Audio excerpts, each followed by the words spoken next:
All right, we'll move on to defense with Coach Chinander. Steve Sipple, Journal Star. Hey, Coach, two straight games of good run defense, good to excellent run defense. What's been the key?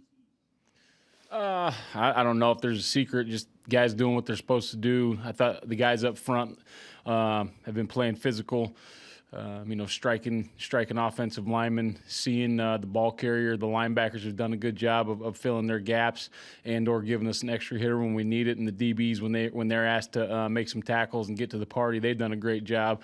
So I think it's just a matter of everybody executing. And everybody, I guess, feeling a little more comfortable. There's no excuses to be made, obviously, in any season. But, our team, we didn't get bowl practices last year, and there wasn't a spring practice this year. So, we're improving. We're continuously getting better, and that's not an excuse for earlier in the season. That's just we're getting better as a football team, offense, defense, special teams, and I think it's showing up the last couple of weeks. From a layman's standpoint, it looks like you're getting improved linebacker play. Is that accurate? I thought those guys have done a pretty good job all year. Losing Colin was a big loss, but Luke has stepped up and played pretty well in his absence, and then Nick Henrich moving back in has played some good reps for us, and also Garrett Snodgrass has given us some really good reps in games. So I think those guys have done a nice job. Barrett's done a really good job coaching those guys up, and they're steadily improving, and they keep getting better every day. Thank you. Mitch Sherman, The Athletic. Erik, you've got five fifth-year seniors, DeSmuke, Boodle, Miller, Doman, Stilley in the starting lineup here, and then Honus and Williams are also seniors. What traits connect those guys for you? What traits connect them to each other or to me? No, as far as you see it, what traits do those guys have in common? Oh, I think they're all just guys that, first and foremost, they picked to come to Nebraska for the right reason. They love Nebraska. They love this university. They love playing here. The fan experience. They love football. They're guys that have embraced the process, and it hasn't been an easy one, and it's not nearly over yet, and they know that. And these guys have continuously paved the way. They've kept at it. They've had a great attitude. Everything you could ask for these guys. I wish for them success. Could have came a little earlier in their career, obviously, and I hope we get a chance to get them all back and coach them one more time. But I think it's a really special group of guys, and I wish the best for them, no matter if they come back here for another year, if they decide to embark on other parts of their life. But it's a really good group. Do you have any particularly unique emotions for those guys, considering that their senior years, if this is their last year, has been, just so unorthodox with no fans and not a full schedule? Yeah, I guess, I was kind of thinking about that the other day, and it's a blessing and a curse. It's bittersweet, however you want to say it. It's a weird situation that this had to be their senior year. For some of them, it might be, a blessing, because I think a lot of those guys have a chance to, maybe come back another year and have a really, really good final campaign, whatever the year would be for them. Or other guys may want to choose to do something else. But like I said, I hope I get them all back. But it's a weird time, because it's real football, but it's almost like it's like being on a different planet. Sometimes we're on our own little bubble. We don't see too many other people. I know when you're a college guy and you're playing Big Ten football, part of that is walking around campus, and you get a little notoriety, and you're probably people around town notice you and those type of things. And part of the best, one of the best parts of playing in Nebraska is the game day experience in Memorial Stadium, and those guys didn't get to experience that this year for their senior year. So that's, some of those things are hard for me to, I guess, just hard for me to understand with those guys that they missed out on that part of the deal. And I hope they, like I said, I hope they come back and get to have that part. But some of the really, really special parts, especially about playing at Nebraska, were taken away from those guys. But they banded together as a team and a group, and they got through probably one of the strangest times in their lives, certainly all of our lives, but certainly for a 20-year-old or a 21-year-old, it's something that's been unprecedented. So I got to commend them for that. Brian Christopherson?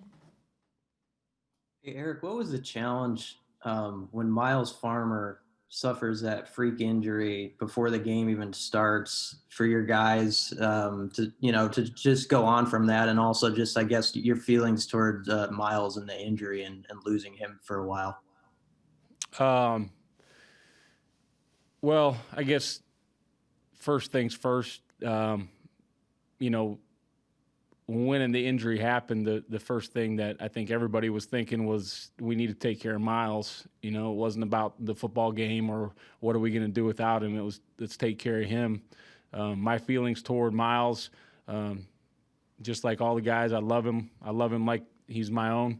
And that hurt me really bad to see the pain that he was in, and not the physical pain, just the pain that he kept saying, I just want to play football, coach.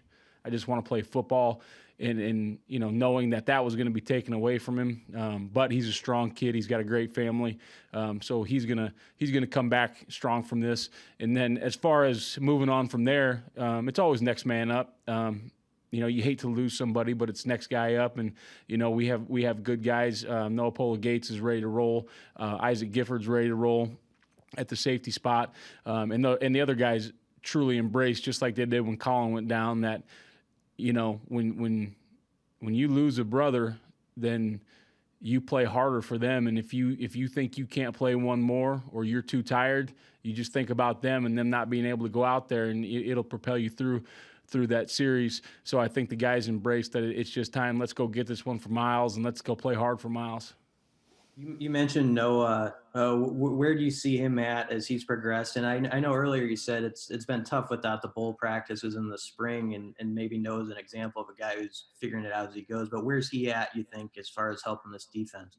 Yeah, Noah's an extraordinary athlete, and he can do some unbelievable things.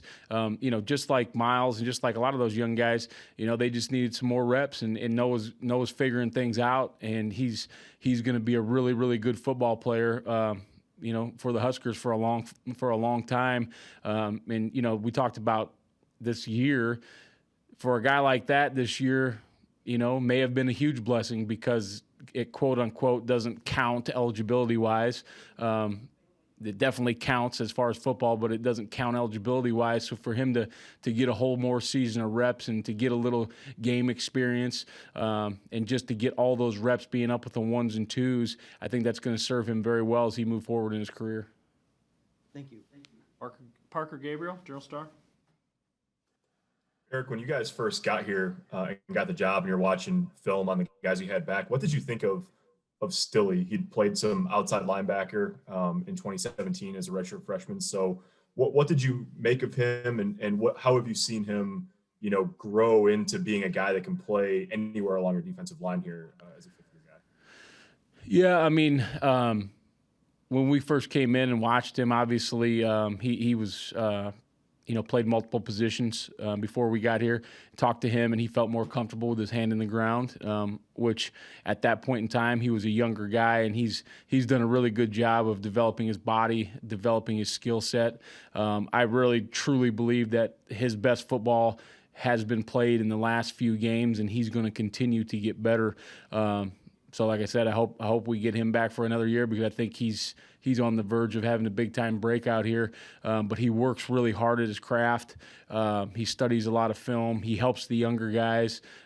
He's a great kid to have on the team, and I just think that he's done a really great job in developing himself, his body, his skill, everything that you want him to do over the past 3 years. Sean Callahan, Husker Online. Hey, Coach, I know stuff like this doesn't always show up on a stat sheet, but how good of a job did JoJo Domann do on Rondell Moore in that game last week for you? Yeah, JoJo played a good football game. And like you said, sometimes when you're blitzing him and those types of things, then TFLs and sacks show up. And sometimes when you're tackling Rondell Moore for 2 yards on a slant, that doesn't seem like a huge play, but that's a humongous play when one of the better players in the Big Ten is averaging whatever he got per touch. But I thought he played a really good football game. He played sound defense. He played assignment defense. He didn't bust out there. And I thought, to be honest with you, the whole secondary, JoJo at nickel, and then Deontay and Markel and Cam and DiCaprio, I thought those guys played really good football last week with clean eyes. They played with good technique, great assignment. They tackled well, and they made plays in the football.